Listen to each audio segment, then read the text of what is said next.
چھوڑ کر جا رہا ہوں۔ اللہ حافظ، خدا حافظ۔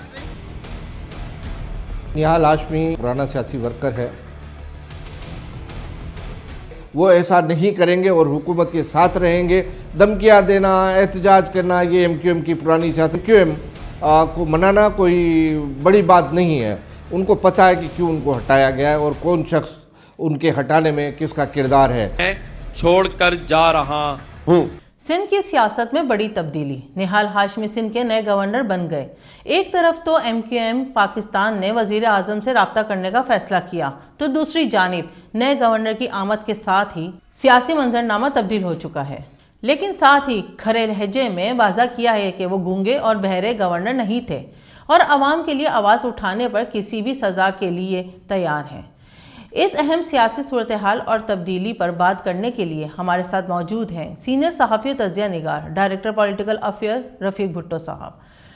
جی رفیق بھٹو صاحب، اس پر روشنی ڈالیے گا۔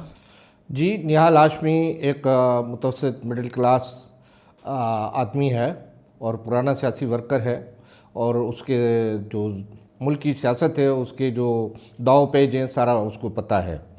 اور اس نے اپنی نامزدگی کے بعد پہلا اعلان یہ کیا کہ وفاق اور صوبے کے درمیان وہ بڑا فعال کردار ادا کریں گے اور برج بن کے جو تعلقات ہیں، کیونکہ مسلم لیگ کی وفاق میں حکومت ہے اور سندھ میں پیپلز پارٹی، اور ان کا تعلق مسلم لیگ نون سے ہے، تو ظاہری بات ہے کہ وہ ایک سیاسی کارکن کے طور پر ایک فعال کردار ادا کریں گے تاکہ ان کے درمیان تعلقات بہتر رہیں اور وفاق سے وہ بڑے پیمانے پہ فنڈنگ لا کے صوبے کی ترقی میں اہم رول ادا کریں، خاص طور پہ کراچی کی ترقی، کیونکہ ان کا تعلق بھی کراچی سے ہے اور کراچی کی ترقی ان کے لیے ایک بہت بڑا چیلنج ہے کہ وہ کس طرح مینیج کرتے ہیں فنڈز، اور کراچی کی ترقی میں وہ اپنا کیا کردار ادا کرتے ہیں، اور بہت بڑا چیلنج بھی ہوگا اس کو، کیونکہ ایم کیو ایم کی گورنر کی سیٹ جو ہے ان کو دی گئی ہے۔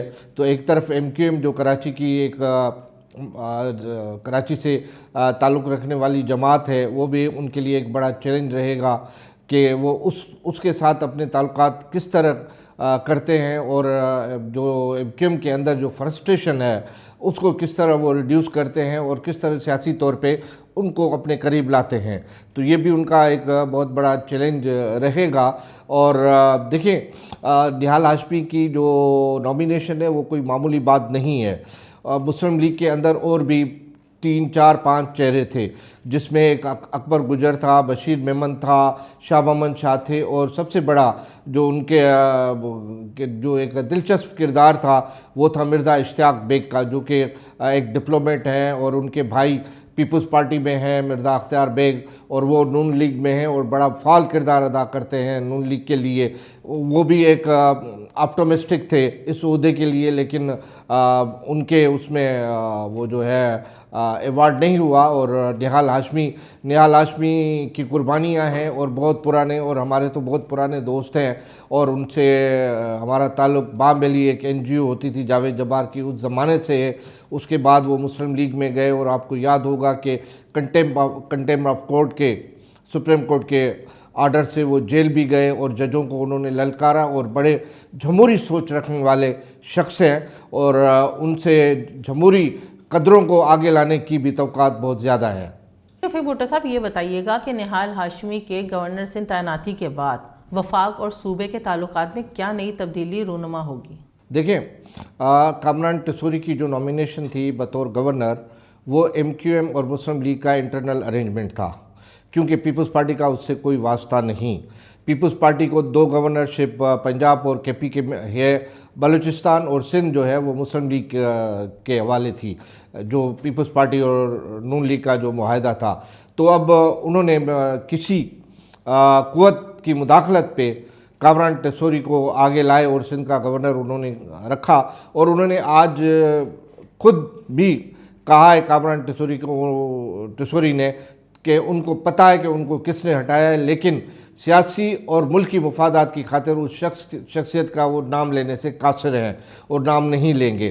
ان کو پتہ ہے کہ کیوں ان کو ہٹایا گیا ہے اور کون شخص ان کے ہٹانے میں کس کا کردار ہے، لیکن کیونکہ ان کا تعلق ایم کیو ایم سے تھا اور M Q M Farooq Sattar ان کے سیاسی قائد ہیں اور ہمیشہ وہ ایم کیو ایم کے اندر فاروق ستار کے ساتھ ہی ان کو ٹوک کیا جاتا ہے.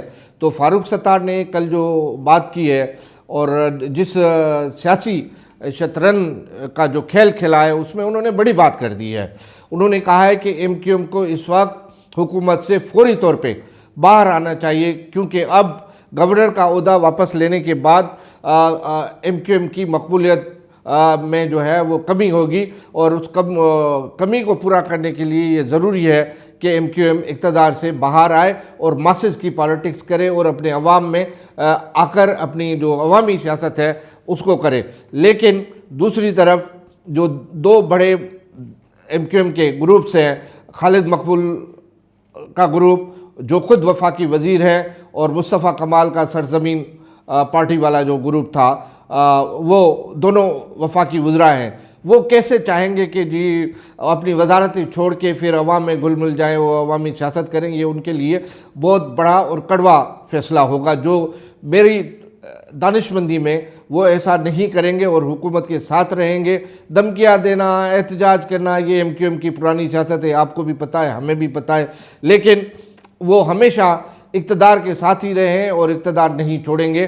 اور کامران ٹیسوری اس معاملے میں آگے ضرور اپنا future course of politics announce کریں گے. دیکھتے ہیں کہ وہ کون سی سیاست کر رہے ہیں اور کون سے پتے کھیلیں گے، وہ تو آنے والا وقت بتائے گا. فی الحال کامران ٹیسوری جو ہے وہ اقتدار سے باہر ہیں اور ان کے پتے جو ہیں شطرنج کے کھیل میں ان کا ساتھ نہیں دے رہے اور وہ ایک شکست خوردہ کھلاڑی ہیں. اچھا بھٹو صاحب، یہ بتائیے گا کہ ایم کیو ایم کا رابطہ وزیر اعظم سے ہوا، یہ کامران خان ٹیسوری کو ہٹانے کے لیے تھا یا اب نئے گورنر کے ساتھ ورکنگ شپ میں بھی اس پر بات ہوگی؟ دیکھیں، جیسے میں نے پہلے کہا کہ نہال ہاشمی ایک بڑے سیاسی منجے ہوئے رہنما ہیں، کارکن ہیں. وہ ضرور ایم کیو ایم کو اپنے ساتھ قریب لانے کی کوشش کریں گے کیونکہ ایم کیو ایم وفاق میں شامل ہے اور جو ہے ان کے ووٹ بہت میٹر کرتے ہیں کسی بھی قانون سازی کے، قومی اسمبلی، سینیٹ یا وفاقی کابینہ کے اندر. تو ظاہری بات ہے کہ ان کو ان کی قیادت بھی نہال ہاشمی کو ضرور یہ کہے گی کہ ایم کیو ایم کے ساتھ وہ کلوز ریلیشن رکھیں، جو وہ رکھیں گے کیونکہ سیاست کا وہ ایک حصہ ہے. تو اسی طرح ایم کیو ایم کو منانا کوئی بڑی بات نہیں ہے. ضرور یہ جائیں گے M Q M headquarter اور ان سے ملاقات کریں گے. اس میں ہو سکتا ہے کہ وفاقی وزراء بھی کچھ شامل ہو جائیں اور رانا ثناء اللہ جو سیاسی امور کے وہ ہیں وہ بھی کوئی کردار ادا کرے، لیکن ایم کیو ایم اقتدار میں ہی رہے گی اور مسلم لیگ نون کے ساتھ ہی رہے گی. اور ایم کیو ایم کے جو کرتا دھرتا ہے، جن کے کہنے پہ وہ سیاست کرتے ہیں، ان کے بھی احکامات ان کو یہی ہے کہ بھئی اقتدار کے ساتھ رہو، اقتدار سے باہر نہیں جاؤ. جی بہت بہت شکریہ رفیق بھٹو صاحب آپ کا. گورنر ہاؤس سندھ میں ایک نئے دور کا آغاز ہو رہا ہے جہاں کامران ٹیسوری کے انیشیٹوز اور نہال ہاشمی کی نئی حکمت عملی کا امتحان ہوگا. دیکھنا یہ ہے کہ یہ تبدیلی کراچی سندھ کے سیاسی حالات پر کیا اثرات مرتب کرے گی. اسی کے ساتھ صبا خان کو اجازت دیجیے، ملتے ہیں آپ سے اگلے پروگرام میں. جب تک کے لیے اللہ حافظ.